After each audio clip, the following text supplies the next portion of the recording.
It's 21st Century Module Man on the CoCo Show, episode 41.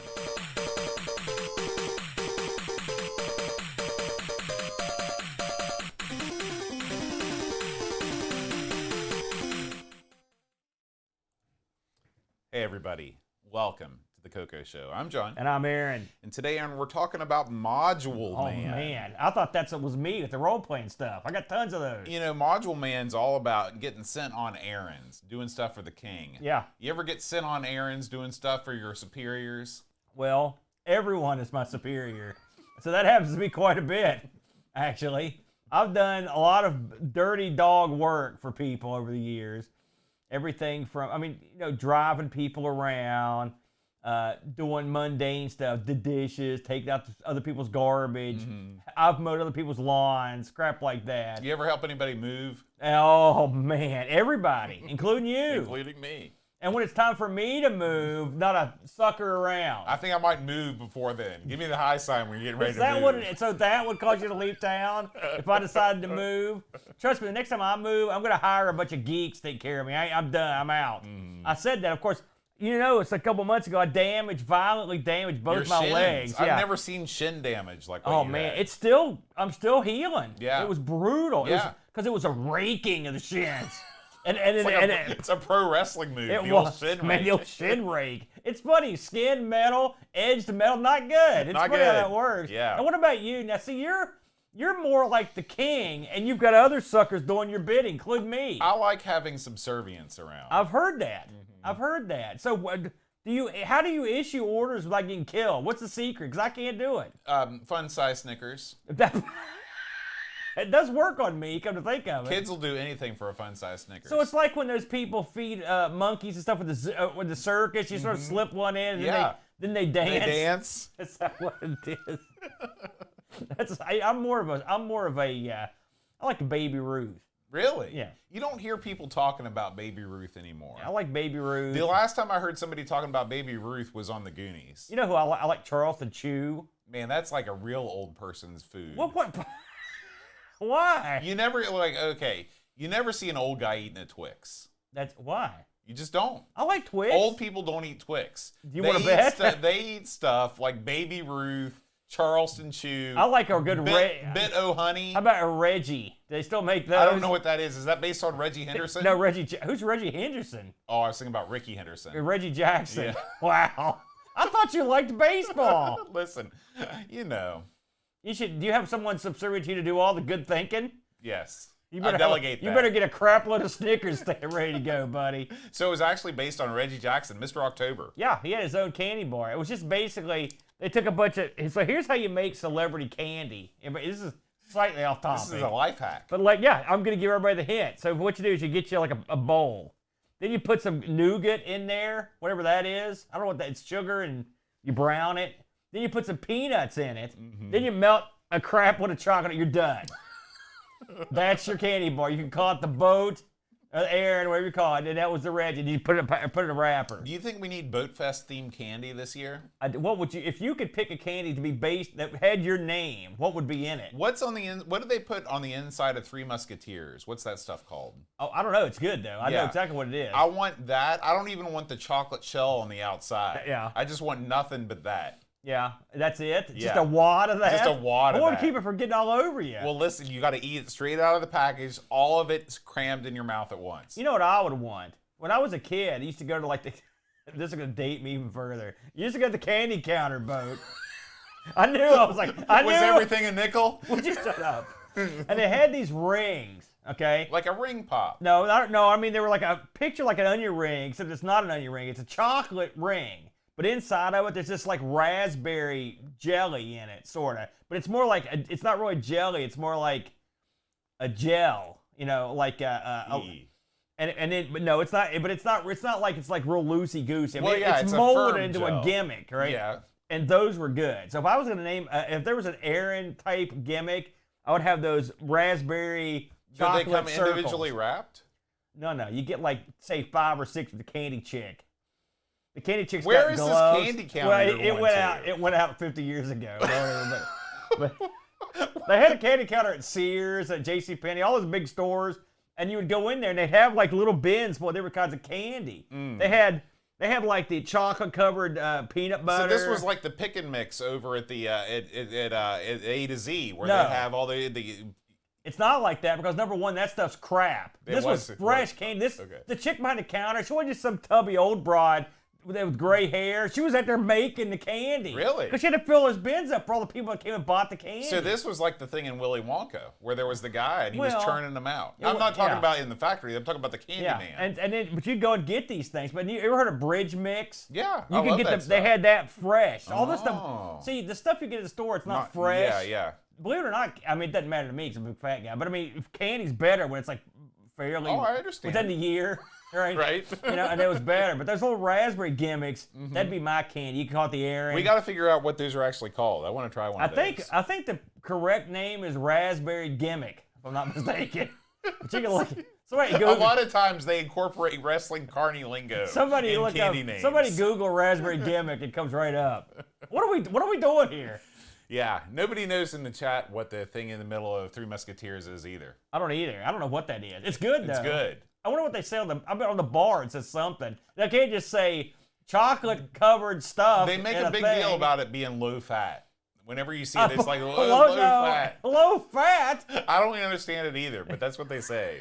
They're lying. right. That's a straight up lie right there, bro. All right, Aaron, Module Man.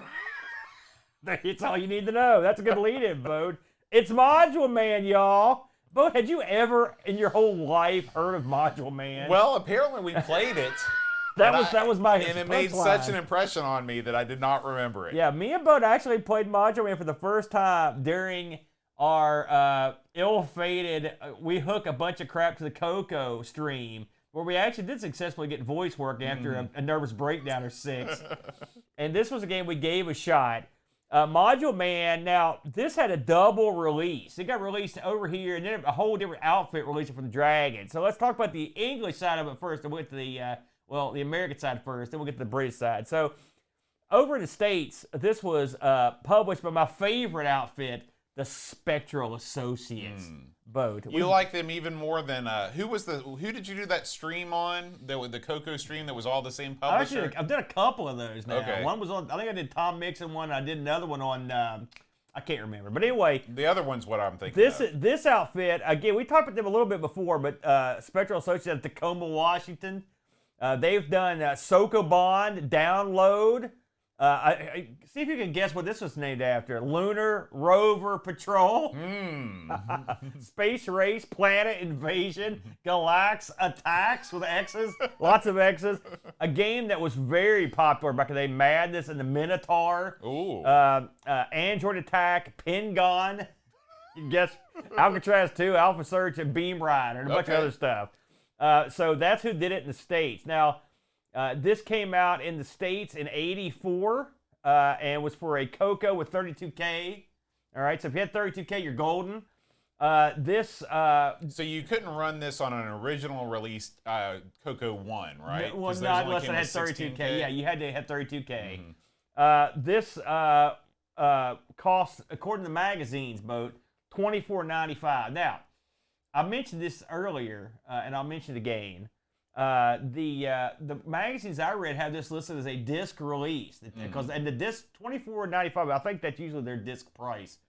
However, this was also released over in the UK for the Dragon 32, Dragon 64 again, because they can run it, and it was released by Micro Deal, which I was wondering about that name, because doesn't that mean like very tiny deal? Well, at least you're getting the deal. Why isn't it Jumbo Deal? Deal? At least it's not Micro Screw. Micro Screw. I think I've had that too. This was released a cassette over there, and was £8. So we really got jobbed out. Listen, we talk about this all the time. Yeah. CoCo software off the charts expensive. Yeah. Well, we talked about that. It's not that bad. £8. That's not bad. No, I'm talking about here. Oh yeah, we are getting jobbed out. Yeah. This was written by a guy, and programmed, I should say, by a guy named Ryan Olson. All right. He's done 2 other games I could find aside from Module Man. Do you think he's the twins' dad? I don't think so. By the way, I tried to find stuff on Ryan Olson. I couldn't find jack squat. I couldn't find anything else he'd done. I couldn't find any personal information. I couldn't find nothing. So we don't know that he's not the twins' dad. You never know. Yeah, I guess really the time frame would be tough. 84, 85. The twins were born well after. I mean, I guess he could pull it off. Yeah, he could do it. Hey, you never know. Anyway, he wrote. See if you can pick these games out. He wrote Devious and Kicks. Q-I-K-S. Kicks. So, which I've played both those, and they're pretty good games. He's a master of the homage. Listen. Everyone in the CoCo had a gimmick, and that was the gimmick boat. So the ad for this says, guide Module Man through 15 rooms of the evil sorcerer's dungeon in search of the king's sword. So this is riveting stuff here. 15 screens give this game never-ending excitement, 32K, and joystick required. And that last part is pertinent, Bo, isn't it? Yes. Explain to the people why. Well, when you start this game, you have to choose whether you want to use the voice pack or not. And you have to make that choice with an analog stick. Right. I went all over the keyboard. I was pressing everything. I held down Shift and Control and was pressing things. You can't do anything without a joystick. That's true. What do you think about the choice? You know, this is a CoCo game, a computer game. Yeah. Not everybody had a joystick, back in the day. That's true. What do you think about the artistic choice of requiring a joystick for a game like Module Man? You know, it's funny. Every once in a while, you'd come across a game like this on the CoCo where they'd required a joystick. And it always burnt me up, I'll be honest with you, because this game would have played listen, hey, guess what? We host R. Sinclair, right? ZX Spectrum. Can you imagine if they'd required a joystick on the ZX? There'd be a riot. Yeah. That would never happen. Never. And there's no reason to require a joystick in games. That's always been baffling to me. I guess there are a few games like analog control games. Like Double Back, you should probably have a joystick. But still, you don't have to require it. Yeah. Really, what are we doing here? Yeah. But this game does. It requires it. So, as we mentioned in the description from the back of the box, you play Module Man, and your job is to go in here and get the king's sword. Now, this game features a lot of screens, which is impressive. This is a flip screen exploration game in the true British tradition. I don't know where Mr. Olsen is from, but this game was to me, I thought this was quite a British game. This is very reminiscent of Super Robin Hood, the Oliver Twins game. Oh man, I had thought about that for a while. It's reminiscent of a lot of the games we played on the Spectrum in terms of it's a flip screen game, and there's a lot of weird floating crud around. There are multiple enemies in this game. In fact, I think it's got them listed here. I think there's like 5 enemies in the game. Here we go. There are 25 objects to find, 5 of which Module Man can carry around. These are stuff like keys. There are other stuff which is points. There are 15 rooms, like we mentioned, and there are 5 bad guys. 2 of the bad guys fly, and the other 3 walk, roll, or crawl. Right? There's like a tank. There's like a weird Pac-Man guy. There's some birds. There's some turtles. So, in this game, you are Module Man. You run around on these one-screen platform areas that have stuff like ladders and ledges, and you run back and forth, jump back and forth to gather up these objects. And they are all in the quest to get the king's sword. Now, you'll notice that there are doors hither and yon, and you have to go get the keys to go into various doors to advance further. However, there are open areas for you right away. Pretty easy to run around right away. And there are even screens where you don't have to go in a door to go to the next screen. You can just the ledge will continue. So it's an interesting game in terms of the moving around. One thing you'll learn about Module Man, though, he can't take any sort of fall. Well, that's not exactly true. All right, I'm waiting to hear this. Okay, in a lot of games of this ilk, if you fall even a little bit, it's instant death. Yeah. Okay, Module Man can take a fall. He just loses some life. Right. In this game, you get an energy bar that stretches nearly across the top of the screen, the whole width. And depending on what kind of damage you take, you take a certain amount of hits. So if Module Man falls, you know, any bit at all, he's going to take at least one Right. pip of damage. Okay, pip. if he falls a long way, he's going to take more. If he gets hit by an enemy, he's going to take a lot more. I actually don't think this is a bad thing. Well, it's. I'll put it this way: if this game had been on the life system and your guy would die every time he fell, you'd be dead instantly. But I mean, there's tons of games that are like that. Right. Enter Donkey Kong. Oh, don't get me wrong. I'm like you. I thank God they had a system with a life meter, because otherwise this game would have been unplayable. Unplayable. Because this game is not easy to get around. Anytime you fall anywhere, you take damage. Even if it's just off the bottom of a ladder, a smidge, right? On top of that, the enemies, this thing ain't kidding. They crawl, they roll, they jump, they fly, and they're on you, and they will hound you, and they're also cunningly positioned to give you trouble in a lot of these levels. A lot of the levels are just tough to navigate in general. Now we should mention that Module Man has some moves, sorta. So he can jump sideways, jump left and right. He can also shoot. Did you know that? You get some shooting in, and he can climb up and down ladders. You have to navigate your way through doors. It's funny, I've got the docs pulled up here. One of the first things I had trouble with was just getting into doors. Did you have that trouble when you started? The trouble with Module Man is that this game is a series of doors that are locked and unlocked. Yeah. And you never, the game does not give you any hints about which doors are locked and which ones aren't. And so you're just never sure, is this an unlocked door, or have I not mounted the door correctly to open it? Listen, I'm glad you brought that up, because you're dead on. You don't know what the scoop is on these doors. And when it's not like the doors just lined up like in a hall. You might have to kill yourself to get to a door. And then once you get there, if you can't go in, even if you have a key, you're just like, it's brutal. Right. And according to the documentation, to go through a door, you position Module Man in front of the door and move the joystick up. That sounds easy. It's not. Sometimes you'll move the joystick, especially if it's near a ladder or something. It can cause problems. Sometimes the door's locked, and sometimes it just doesn't seem to register right. Now, I'll admit, the Black Beauty is a harsh mistress, as we both know. But normally, I don't have this much trouble. They could have made the doors. Here's what I would have done. When you get to a door, if you've got the key, you just go in, as opposed to making you do something. And if you don't have the key, you can walk in front of a door and nothing happens. Yeah. So that's something I would have changed. Now, with all that said, because we've been sort of burying the game, and the game also has your patented, this will work on either machine type graphics. The background colors are solid whites and greens, and the foreground stuff are your yellows and blues. It's an interlaced That's deal. right. But I mean, it's legible. You can tell what's happening generally most of the time. The graphics are perfectly serviceable. Yeah, the graphics are fine. I read that this is actually one of the bigger games released for the CoCos back in the day, and you can understand why. It's not a joke. It has 15 different screens.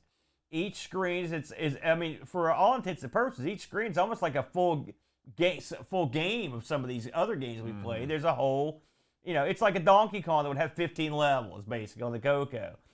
The levels are, I would say the design on them is pretty good. I found it challenging. The guy that put this together, Olsen, he knew he wanted to put you through the ringer, and so he would put stuff in difficult spots. He'd make you do a lot of back and forth jumping, traveling back and forth across stuff, jumping for ladders that were cut off, stuff like that. I would call the control, aside from the doors, I would call the control okay. I would not call this Jumpman level control by any stretch of the imagination, but it's not horrible. It's not like the control kills the game.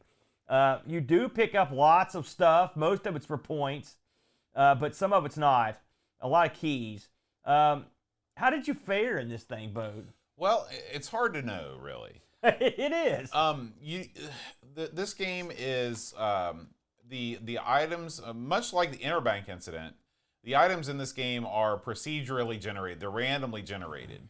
So you could walk into the second room that you go into and find a key, and be able to explore a whole different part of the game. But then when you die, that key may not be there, and you may never get another key, and so you end up going to another place. This is a game where it kind of reminded me, actually, to be honest with you, it was like a 2D side-on version of Seamus.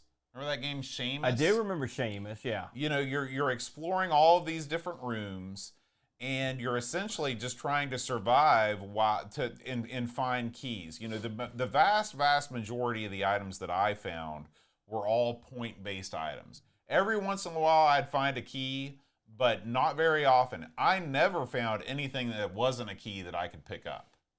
Never. And I played this a lot. Isn't there like a something that looks like a shield? I did see that. There could be, but I never. I found all kinds of That's something else that's hard to differentiate. Yeah. I mean, I'm not 100% sure what some of this stuff And I was. read the docs in this game. Yeah. And, you know, I don't understand why they put so many items in the game that just were essentially useless. Oh, they're points, that's all. But I mean, like in a game where you're gathering items, you know, for example, like if you think about another computer game like E.T. Phone Home, you know, you're gathering items so E.T. can build his ship. Yeah. In this game, you're gathering items to bring back to the king. If you want to, they should have made all the items gatherable, and you got points for them to bring them back to the king. You know, I felt like that part of the game was pretty poorly designed.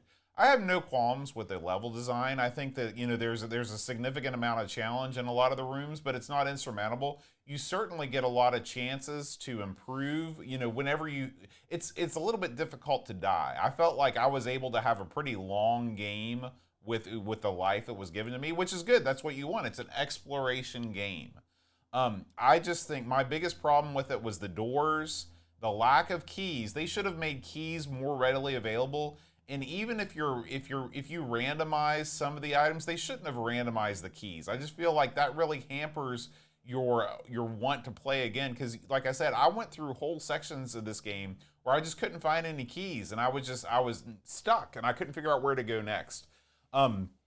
If they would have differentiated what doors were locked and what doors were unlocked, that would have made a big difference. And you know, finally, I know it's hard to kill the CoCo on sound. This game has some of the worst sound I've ever heard come out of the CoCo. It does support the speech pack. Well, I'm glad that it does, but that can't excuse the horribleness that is the sound design. It just makes that official CoCo noise, a little squelchy noise. It's a strange noise. I feel like, because we play a lot of CoCo games, and most of the time the sound doesn't bother me, but it got to me in this one. Yeah, you know, first of all, again, with the keys, the locked doors, that would have been good. Now, according to the manual, it says that you'll need objects to get through doors. Okay, it doesn't necessarily say keys. So my assumption is that some of the objects you pick up may be needed to get some places. Okay. That's a guess. Now listen, that's a guess, because I did not fare all that well. You'd think with a health bar that went across the screen, you'd be killing it. Well, you're wrong. It's not an easy game. Even with the health bar at full blast, it was difficult. I do like, listen, this is a ambitious game. I like the fact that there are all these screens. I think that's great. I like the fact that someone took the time to make all these different levels. The multiple enemies is fine. I like the way that the colors also cycle throughout the room. So you don't get too burned into. Right, exactly. Because, I mean, the colors are garish, but I mean, it is what it is. Yeah. So there's a lot. In fact, I'm not killing this game. Newsflash. I think it's an okay game. It's a game I would come back to, but there are a couple things that give me pause, and we've mentioned a couple of them. The overall control, this is not a game that the Black Beauty is what I would call made for. This would be a lot better. This would be exponentially better if you could use the keyboard. So well, I played this, most of the time I played this on the CoCo 3 with the deluxe joystick. Yeah. And having that self-centering stick helped a ton. Yeah, because I was not enjoying my time with the Black Beauty on this one. And also I emulated this one as well. We should mention that emulation on this is a little wonky. I had a little bit of trouble, but I ended up getting it to work in XRoar, I think it was, for emulation purposes. And this is one where emulate, it's not the worst idea. If you can set the joystick up the way you want, it wouldn't be the worst idea. But I like the ambition of it. I will say the sound, from what me and Bo played this with the sound thing, and I don't remember the sound being anything except for some arbitrary stuff.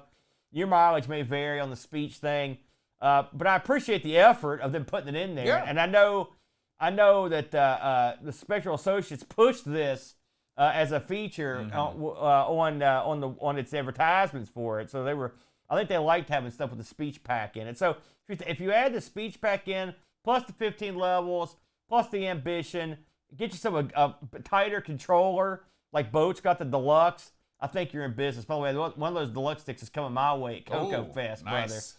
They've already got me set up. So I'll be getting some deluxe joystick. It's a little tougher without that. But I give this one an okay score. It's definitely worth playing, but you're going to get used to it, and you're going to have to adjust to it. And then after you do all that, you may or may not like it, both. I did not find any of these listed on eBay for either computer. I found nothing. I found no history of them being listed. So I'm guessing that this game is a fairly obscure game. I didn't really see any reviews for this game. Maybe the ICE people haven't covered it. I don't know if it got covered in the magazines, but I didn't see it. Did we get any Discord on this thing? We did. Mr. Dave says, seems like a really old CoCo 1 game. Nothing. Wow, riveting one day. Nothing here to hold my interest in 2023. Not sure why turtles are shooting at me. I often wonder that myself. L. Curtis Boyle writes a mini review. He says, Module Man is a fun game that wasn't really advertised well by Spectral Associates at all. It's a little too pixel perfect on some of its jumps by modern standards, but not the worst one I've played, even excluding European games. Switching the color palettes depending on which room you're in makes the game more varied, as is the figuring out keys and doors. The ending, if he remembers correctly, has a cool fireworks display. That would be fun to see. My only disappointment is that while they did use the sound speech pack for speech, they could have had background music like Pitfall 2, but didn't.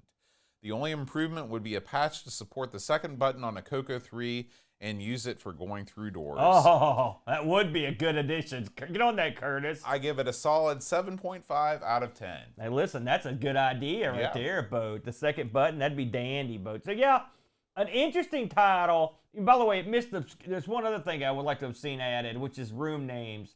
Listen, you could have done it. You have room up there. Yeah. I know you love them, I think people in the U.S. didn't realize that was a thing. Do you say, are we assuming that this guy is a USA guy? 100%. He's a USA guy. I can tell.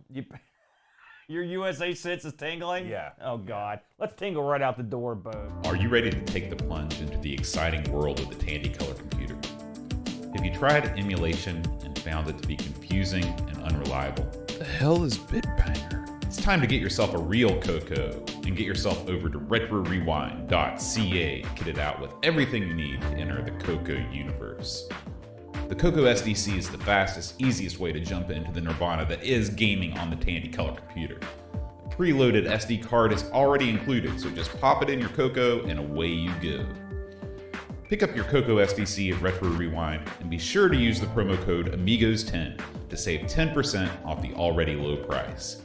Thank you to RetroRewind.ca for sponsoring the CoCo Show.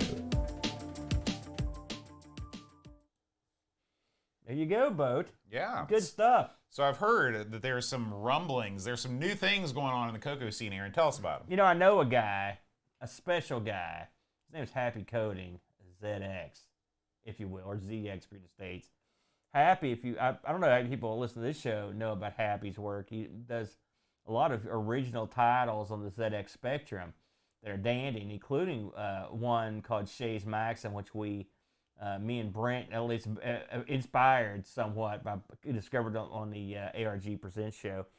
And Happy has just shown me footage of one of his ZX Spectrum games that he's ported over to the CoCo, and it's his Asteroids game. Now I've played this on the ZX. It's quite good. I've seen the footage of it on the CoCo, and it looks great. I mean, and I'm hoping I'd love to see Happy take a stab at bringing some of his unique talent over here to the CoCo that he's been giving all the ZX people, because he's done a lot of great stuff. Also, he helped port it, and his friend also worked on it, which is, I believe I'm pronouncing this right. You want to try that? That's Pierre Sarrault. Pierre Sarrault. Now, I asked Happy, I said, listen, what is it? How hard is it to port this stuff? and he was like, I mean, for me and you, I know, but for someone that's talented, it's apparently it's somewhat doable. Okay. And so hopefully, we'd love to see some more stuff come along. It's always good to have more original action on the CoCo. And we should mention, speaking of original action on the CoCo boat, that we'll be heading to a special event with the CoCo. Tell the people about this event. So in less than 1 month, or maybe a little bit more than 1 month, Yeah. it's going to be about 2 months. Yeah. We're going to CoCo Fest. We're going to Chi-Town, even though it's not actually in Chicago. We're going to the Chicagoland area. Yeah. And we will be there to mix and mingle. And we are going to have some goodies, some Amigos Retro Gaming goodies to pass out. And we hope to meet all the fine folks that we see so often on The Nation. And also really stick it to those guys on the CoCo crew. No, would you stop with that? What? We like those guys. Listen, ever since that thing went down with the RAM board. Listen, you don't know what you're talking about, Bo. We like that. It's going to be a lot of fun. In fact, is this the first non-wrestling outing for the Amigos? It's the first non-wrestling event we've ever attended. That's how wacky is that? And it's going to be CoCo, I guess the Boat Fest counts, sort of. Listen, so we're gonna Friday night. We're gonna roll in as early as possible on Friday, and then on Friday night we're gonna take part in the official Retro Rewind dinner. Oh yeah. Yes, there's a sort of a gala that Frank is throwing for a select few. Okay. Then on I'm Saturday, not gonna sit too close to Frank. I get to get then that. on Saturday, given his recent. it's all CoCo all the time. Yeah. Until the jam session starts. Whenever I see Curtis pull his amp out of the back of his truck, we're gonna vacate. Yeah. And we're gonna drive to the Galloping Ghost Arcade. Well, wait a minute. I thought you'd want to sit in on that with your singing skills. I've heard tales from some of the guys in the Nation. Yeah, those guys about that jam session. Those guys have talent. We don't want to be part of that. Oh, please. Okay, so we're going to the Galloping Ghost. If you want to accompany us Yeah. to the largest retro arcade in the Midwest. We're going to play all of those games we've always wanted to play, but That'll haven't be had fun. a chance to. You know that Atari hologram game? Yeah. They've got that there, and it works. Cool. Yeah. Yeah, Atari made one? Yeah. Time Cop or whatever. You mean you're talking about the Holocene game from Sega? No. This Time is Cop? made by Atari. I've seen that. That almost sounds good to me. Yeah.